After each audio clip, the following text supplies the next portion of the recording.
नमस्कार, मैं डॉक्टर अंजू अग्रवाल पुनः आपके समक्ष उपस्थित हूँ। प्रिय प्रवास की व्याख्याएं हम कर रहे हैं। इसी कड़ी को अब आगे बढ़ाते हैं। प्रिय प्रवास में राधा के विरह का वर्णन हम कर रहे हैं, जिसमें विकल राधा ने पवन को अपना दूत बनाकर श्री कृष्ण के पास संदेश भेजने का प्रयास कर रही हैं राधा जी। विगत में भी ये रीतिकाल में भी ये परंपरा रही है, जिसमें पवन को दूती बनाकर नायक या नायिका अपने प्रेमी या प्रेमिका के पास में भेजते हैं। तो यहाँ भी राधा जी पवन को अपना दूत बनाकर श्री कृष्ण के पास में भेज रही हैं। राधा जी पवन से बोलती हैं, मेरे प्यारे नव जलद से कंज से नेत्र वाले, जाके आए न मधुवन से और न भेजा संदेशा। मैं रो रो के प्रिय विरह से बावली हो रही हूँ।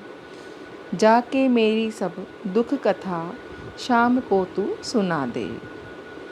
पवन को संबोधित करते हुए राधा जी कह रही है कि हे पवन, मेरे प्यारे श्री कृष्ण जो कि नव जलद नए बादल के समान सांवले शरीर वाले और कंजिस जैसे कमल के जैसे नेत्र वाले मेरे प्रियतम जो है वो मथुरा चले गए हैं। जाके आए न मधुवन से ओ न भेजा संदेशा। और जब से वो मधुवन गए हैं, मथुरा गए हैं, तब से उन्होंने कोई भी संदेशा नहीं भेजा है और ना वो स्वयं आए हैं।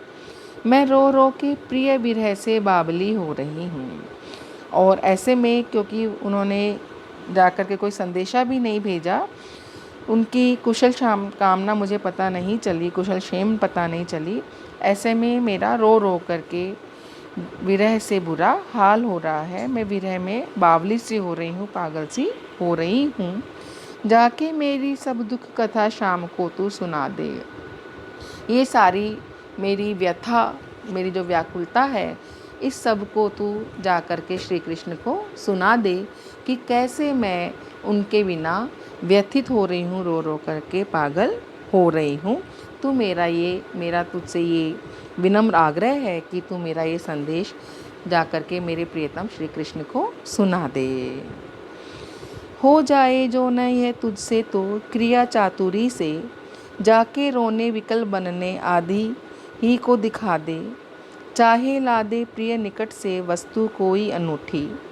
हा हा मैं हूँ मृतक बनती, प्राण मेरा बचा दे। ये बोल रही है कि मुझे विश्वास है कि तू मेरी इस बात को अवश्य ही श्री कृष्ण तक पहुँचा देगी, लेकिन यदि तुझसे ये नहीं अगर हो पाता, तू बोल नहीं पाती है, सुना नहीं पाती है, तो फिर तू बड़ी चतुर है। और मुझे बड़ा विश्वास है कि तू जो अगर बोल नहीं पाएगी तो तू कोई ऐसे अपनी क्रियाकलाप दिखा, अपनी ऐसी क्रिया चातुर्यता दिखा, ऐसा अपना अभिनय कर कि तेरे उस अभिनय से मेरे रोने की जो विकलता है, व्याकुलता है, इस रोने की व्याकुलता को श्री कृष्ण तुम्हारी क्रिया चातुर्य से समझ ले। तुम ऐसा अभिनय कुछ करो कि मेरा रोना श्री कृष्ण को समझ में आ जाए। और तुमसे अगर ये भी ना हो तो चाहे ला दे प्रिय निकट से वस्तु कोई अनूठी। तो तुम मेरे को श्री कृष्ण के पास से कोई ऐसी अनुपम निशानी या वस्तु ही ला दे, जिससे कि मैं उसको देख करके जी सकूं। हा मैं हूँ मृतक बनती, प्राण मेरा बचा दे। कि हे पवन, मेरा ये हृदय हाहाकार कर रहा है, बहुत ही व्यथित हो रहा है। तो मेरी तुझसे यही विनम्र प्रार्थना है, विनम्र आग्रह है कि मैं जो व्यथा में मृतक के समान हो रही हूँ, मृतप्राय हो रही हूँ, तो तू श्री कृष्ण के पास में जाकर मेरा ये संदेश सुना करके, मेरे इस दुख को उनके सामने अभिनीत करके, मेरे ये जो प्राण हैं जो शेष बचे हैं उनको तू बचा ले, मेरे प्राणों को मुझे मृतक बनने से बचा ले। तो यहाँ पर प्रियतम तक किसी भी प्रकार से संदेश पहुँचाना चाहती हैं राधा जी चाहे वो बोल करके कहे, चाहे वो अपना क्रिया चातुर्य से कहे, या वो किसी प्रकार से उनको कोई वस्तु ला करके दे दे, जिससे कि राधा जी की जो व्यथा है वो थोड़ी सी कम हो जाए। तो यहाँ पर प्रकृति की संवेदनशीलता जो है वो भी हमको दिखाई दे रही है कि कैसे कवि प्रेमिका की संवेदना को प्रकृति के माध्यम से अभिव्यक्त कर रहा है, और प्रकृति भी उसकी संवेदना को ग्रहण करते हुए उसके प्रेमी तक ये बात पहुंचा देगी। इस बात का उन्हें पूरा विश्वास है, भरोसा है। पवन का मानवीकरण किया गया है यहाँ पर द्युति के रूप में, और वियोग की मार्मिकता हमको इस छंद में दिखाई देती है। तू जाती है सकल थल ही बेग वाली बड़ी है, तू है सीधी तरल हृदया ताप उन्मूलती है। मैं हूँ जी में बहुत रखती वायु तेरा भरोसा, जैसे हो ए भगिनी बिगड़ी बात मेरी बना दे। कि हे वायु, हे पवन, तू तो बड़ी ही वेग वाली है, बड़ी तेरी तेज गति है, तो ऐसे में और संपूर्ण स्थल में तेरी गति है, तू सभी जगह निवास करती है, सभी जगह हर स्थल जो है वो वायु से युक्त है, और इसके साथ ही साथ तू बड़ी सीधी और तरल हृदया भी है। बड़ी ही तरल हृदय होने के कारण सबके ताप का उन्मूलन करती है, सबके हृदय को शांति प्रदान करती है। तो ऐसे बड़ी ही सीधी सादी और करुणा से युक्त है। मैं हूँ जी में बहुत रखती वायु तेरा भरोसा, जैसे हो ए भगनी बिगड़ी बात मेरी बना दे। कि हे वायु, मैं अपने जी में, अपने हृदय में तेरा बहुत ही भरोसा रखती हूँ, तुझ पर बहुत ही विश्वास करती हूँ कि तू मेरे कष्टों का निवारण अवश्य ही करेगी, मेरी बात को अवश्य ही मानेगी। कि हे भगिनी, हे बहन, तू मेरी बिगड़ी बात को बना दे, किसी भी प्रकार से मेरा ये संदेशा श्री कृष्ण तक, मेरे प्रिय तक पहुंचा दे। कालिंदी के तट पर घने रम्य उद्यान वाला, ऊंचे ऊंचे धवल गृह की पंक्तियों से प्रशोभित, जो है न्यारा नगर मथुरा प्राण प्यारा वही है। मेरा सोना सदन तज के तू वहाँ शीघ्र ही जा। अब यहाँ पर बता रही है कि उसका पता बता रही है कि वो कहाँ पर, कैसी जगह पर रह रहे हैं। तो कह रही है कि श्री कृष्ण ने जो है वो कालिंदी के तट पर घने रम्य उद्यान वाले भवन में रहते हैं। यमुना के किनारे घना रम्य सुंदर रमण करने वाला जो उद्यान है, उस घने रमणीय उद्यान वाले स्थान पर ऊंचे ऊंचे धवल गृह की पंक्तियों से प्रशोभित ऊंचे ऊंचे श्वेत घर हैं। बड़े बड़े ऊंचे ऊंचे श्वेत घरों के, जो श्वेत वर्णी घर हैं, वो ऐसे एक दो ही नहीं है, बल्कि महलों की पूरी पंक्तियां वहाँ पर बनी हुई हैं। जो है न्यारा नगर मथुरा प्राण प्यारा वही है। कि जहाँ ऊंचे ऊंचे श्वेत महलों की पंक्तियां हैं, वो ही मेरे प्राण प्यारे श्री कृष्ण का न्यारा, अद्वितीय, अलग ही अभूतपूर्व नगर है। मेरा सूना सदन तज के तू वहाँ शीघ्र ही जा। कि मेरा ये सूना सुनसान महल त्याग करके, सदन त्याग करके तू शीघ्र ही श्री कृष्ण की उस अद्वितीय मथुरा नगरी में प्रवेश कर, वहाँ जा, श्री कृष्ण के पास मेरा संदेशा लेकर के जा। तो यहाँ पर हम देख रहे हैं कि पहले राधा जी पवन पर क्रोध कर रही थी, थोड़ा गुस्सा कर रही थी, विनम्रता पूर्वक ही सही। अब यहाँ पर वो पवन की प्रशंसा कर रही है, उसके गुणों की प्रशंसा करते हुए उसके प्रति सहानुभूति वाले, प्रेम वाले शब्द कह रही है कि कैसे तू सबका ताप हरण करने वाली है, सभी के हृदय का ताप का उन्मूलन करती है। तो मेरे हृदय का ताप का उन्मूलन भी तू अवश्य ही करेगी। तो तू मेरा संदेश लेकर के श्री कृष्ण के पास में चली जा। अब ये आगे बढ़ते हैं। जो ही मेरा भवन तज तू अल्प आगे बढ़ेगी, शोभा वाली सुगंध कितनी मंजू कुंजे मिलेंगी। प्यारी छाया मृदुल स्वर से मोह लेगी तुझे वे, तो भी मेरा दुख लख, वहाँ जा न विश्राम लेना। ये बोल रही कि जैसे ही तू मेरा भवन त्याग करके आगे बढ़ेगी, आगे बढ़ते ही तुझे बहुत ही सुंदर, सुख देने वाली, सौंदर्य से परिपूर्ण बहुत सुंदर कुंजें मिलेंगी, बहुत सुंदर कुंज दिखाई देंगे जो कि बहुत ही आकर्षक और मोहक होंगी। प्यारी छाया मृदुल स्वर से मोह लेंगी तुझे वे, कि वहाँ की मधुर जो छाया है और जो सुंदर मृदुल कोमल स्वर हैं वो सब तुझे मोहित कर लेंगे। तो भी मेरा दुख लख, वहाँ जाना विश्राम लेना। लेकिन तब भी तू ये सारी चीज़ों से मोहित मत हो जाना, आकर्षित मत हो जाना। मेरा दुख देख कर के तू वहाँ पर विश्राम मत लेने लग जाना।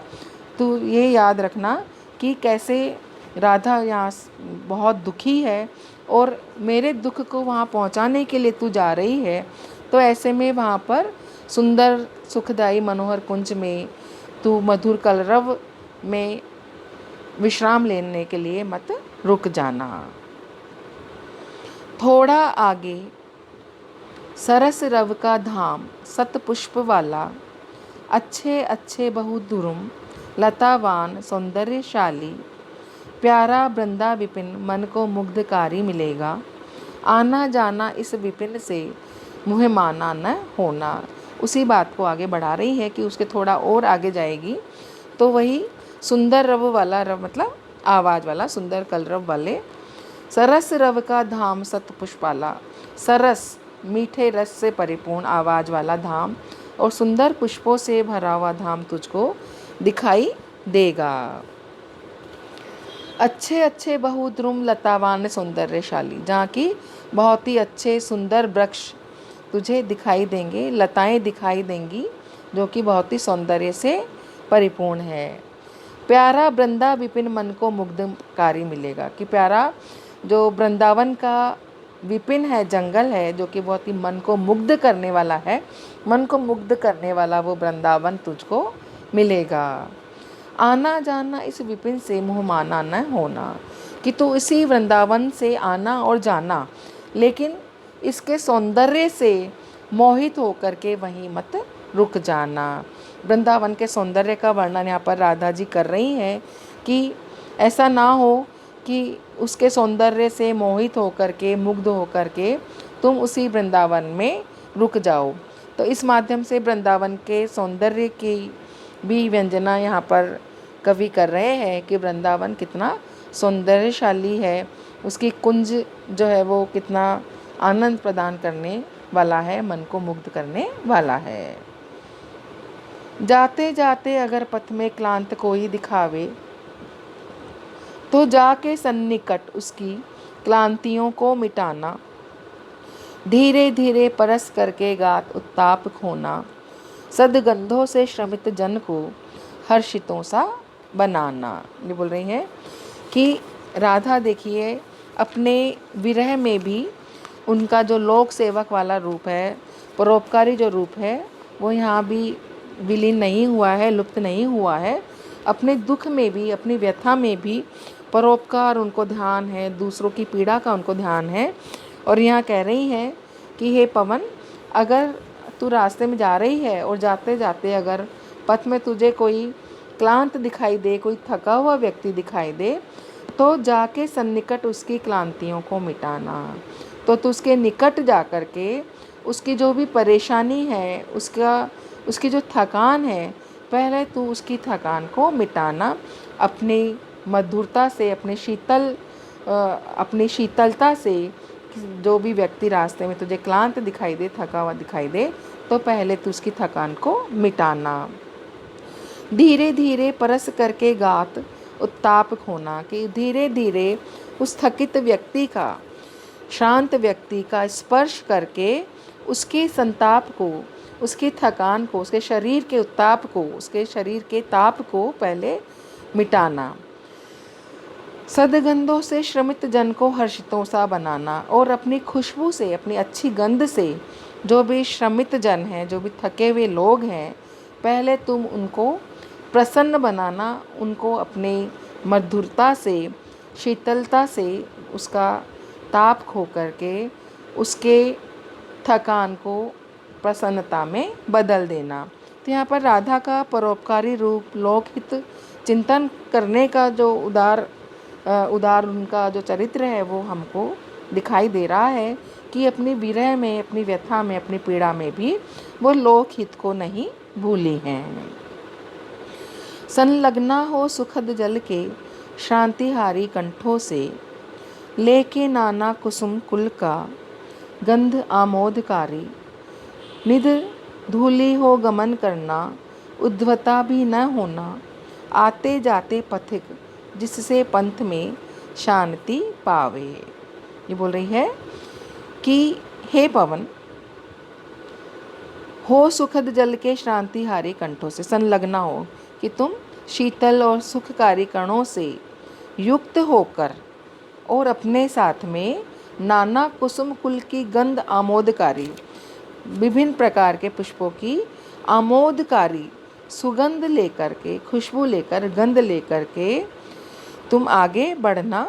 और निध धूली हो गमन करना कि निर्धूली होकर के, अर्थात धूल से रहित होकर के तुम आगे बढ़ना। ऐसा नहीं कि तुम मिट्टी से परिपूर्ण हो जाओ और तुम्हारा आना लोगों के लिए सुखद ना हो। बिना मिट्टी की, मिट्टी रहित होकर के, निर्धूली होकर के आगे बढ़ना। उद्धवता भी ना होना, अर्थात अब ज़्यादा वेग भी मत पकड़ना। अगर जो पवन है वो बहुत वेग धारण कर ले और मिट्टी से भी भर जाए तो वो आंधी के रूप में लोगों के सामने होगी।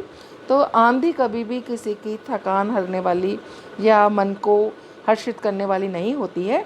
तो पवन को कह रही है कि तुम आंधी का रूप मत लेना, मिट्टी से परिपूर्ण मत होना, बहुत तेज या तीव्र रूप मत लेना, बल्कि तुम शीतल, धीरे धीरे लोगों के पथिकों को, जो थकान से भरे हुए पथिक हैं, उनको शांति प्रदान करते हुए आगे बढ़ना, जिससे आते जाते पथिक, जिससे पंथ में शांति पावे।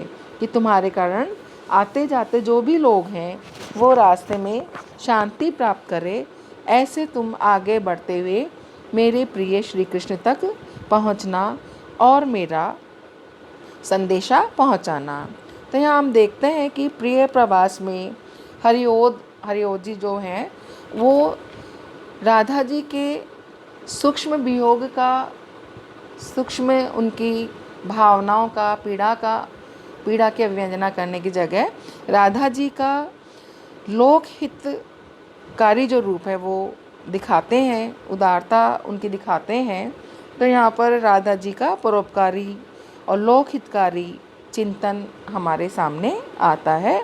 प्रिय प्रवास का छठे सर्ग के जो 40 छंद हैं वो सारे यहाँ पर अब पूरे होते हैं, जो कि हमारे BA तृतीय वर्ष के में सम्मिलित किए गए हैं। धन्यवाद। आज प्रिय प्रवास हमारा पूरा होता है।